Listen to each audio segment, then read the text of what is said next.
boss, and you give her such a dilemma in like the first 30 pages or 50 pages.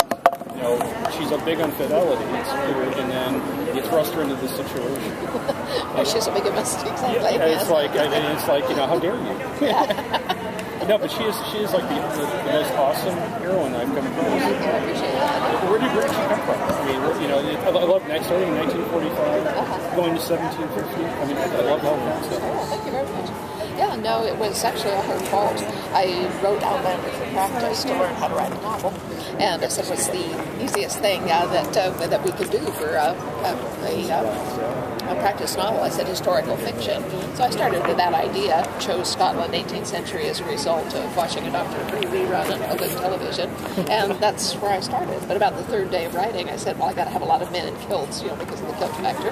But it'd be nice to have a female character to play off these guys, since it was essentially Scots versus English during the Jacobite Rising. Let's make her an English woman. We'll have lots of conflict.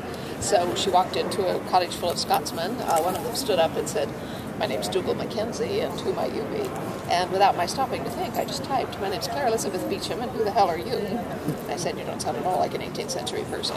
So I fought with her for several pages, trying to beat her into shape and make her talk like an 18th century woman. She wasn't having any of it. She just kept making smart-ass modern remarks. And she also took over and started telling the story herself. So it's all her fault that there's time travel. So what was the appeal for you for turning it into a television series? What was the what? The appeal. I just was very taken by the book. You know, my wife and my producing partner both separately loved it and gave it to me and said, you should read this. We think it'd be a good TV show. And I was very taken with it. You know, I love history. I love historical fiction. I like the detail and the authenticity of the period. And it was just a really good story. I mean, I really like Claire. She's a great heroine to hang a whole story like that on, and the twists and turns just kept coming. And you know, it just seemed pretty clear to me that there was a show here. You know? So we tracked down the rights. They were held by a man named Jim Colberg, who still has them. And at that point, like 5 years ago or so, he was interested in doing a feature version. And I said, I really don't think it's a feature. I don't know what the 2-hour version of the story is, but I'll come back to you later. And we would, every year, we would call back and say, so how's the feature going?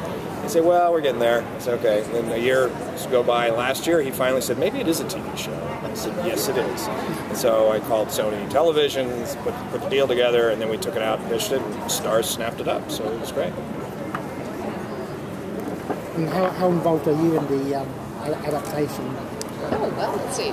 Not directly, in that I am not actually writing any of it, but I'm very impressed at, you know, how much access they've given me and how inclusive they are about sharing information, asking my opinion and so forth. So that means a lot. It was one of the very first things we did. With Marilyn and I flew out to Arizona and spent a weekend with Diana. Let's talk about the story and, you know, questions we had and thoughts that I had of how we would adapt it.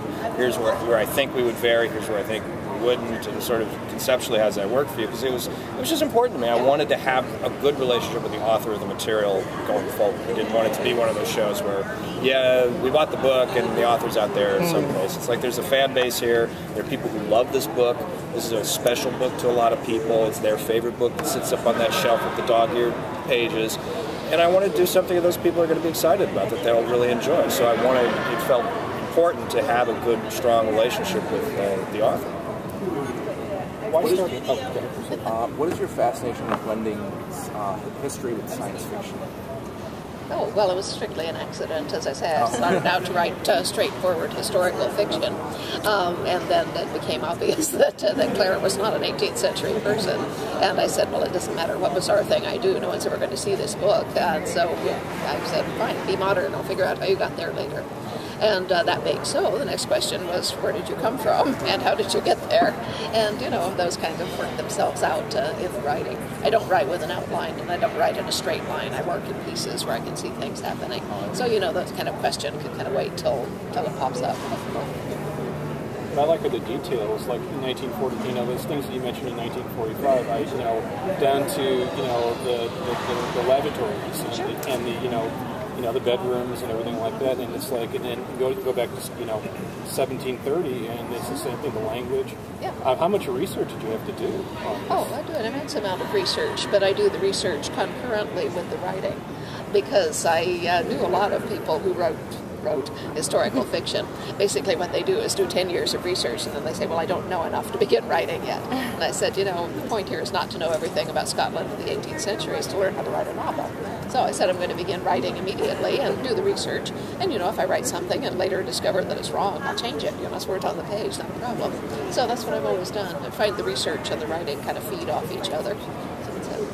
How much do you let the fans, like, I'm sure that they have opinions and they probably tell you them about casting and how they want this, what they want it to be like and everything. How much do you let that affect you, or do you even listen to them? No. No, I mean, I listen politely to them. They're entitled to their opinion and so forth. But the fact is, you would know better, I do know better. Yeah. No.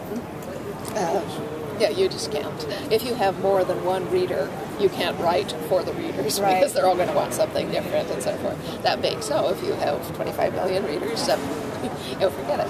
There's no point in trying to please any of them because you can't please all of them, and so, you know, you please yourself.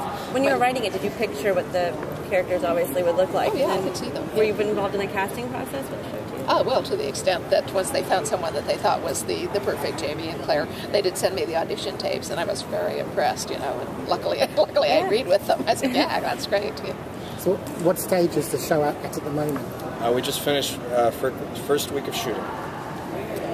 We started, the first stuff we shot, we're still in the 1940s, shooting the 1940s stuff first, which is great. It helps the character move back, helps the production move back in time. So we're shooting in Scotland. We have a production home outside of Glasgow. We turned there's an old abandoned factory that we renovated and have turned into a full-blown studio, and then we shoot on locations in the surrounding area as well. I'm from London, so you know, so you've got Da Vinci's in Wales and you're up in Scotland.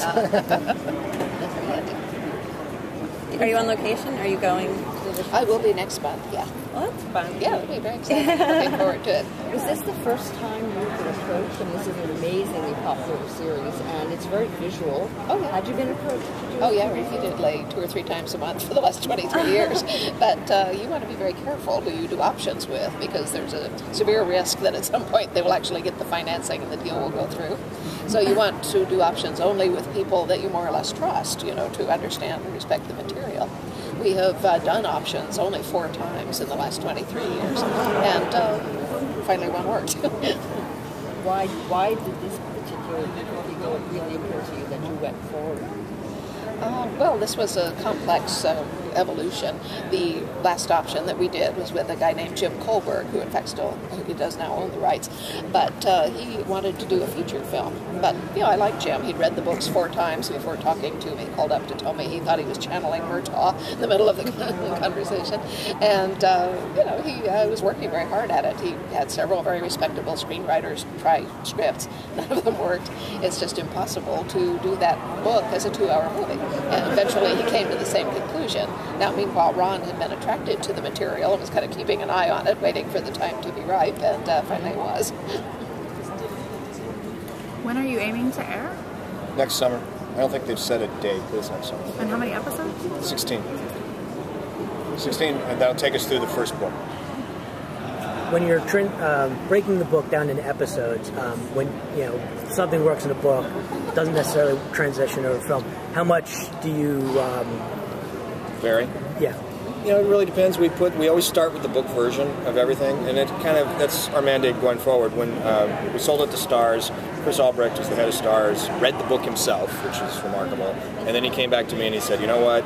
I love the book. Make the show for the fans. Trust the material, and also trust that anyone who's not read the book will be swept up in the story too." So we had permission to just try to do the book. So we always start with the book version of the story and scenes and dialogue. And we sit in the writer's room, and the challenge is, okay, 16 hours, you know, where are the break points? What is an episode here? How long do you spend at this part of the story? What's the rhythm and flow of it? You know, what's the shape of a particular episode with these events drawn from the book that aren't necessarily a discrete chapter in the book. We might be taking several chapters and then maybe part of this last chapter and constructing an hour episode out of it. So you end up making changes along the way, but we always kind of get back into the lane. We're always trying to return to where the story needs to be, and we try not to change the characters. We might embroider on things. We might add, one of the things that we're doing right up front is, the book begins Inverness, 1945. It's post-war. Frank and Claire are on their second honeymoon. Well, but she spent a big chunk of the Second World War in a field hospital, and I said, well, let's start there. Let's show her in the field hospital in World War II doing the thing. So the audience gets an immediate sense of what this woman has gone through, what she's capable of doing right away. So that's adding something that's not in the book, but it's implicit in the material, and it's not violating anything. It's really just sort of saying, well, this is part of the story, we're just adding it in. Yeah, that's what I was doing. He was telling me this, and I was going, perfect idea. Great idea. Who do you have in mind to do the score? We are very close to locking in our composers. I can't say yet, but I have somebody very good in mind. Okay.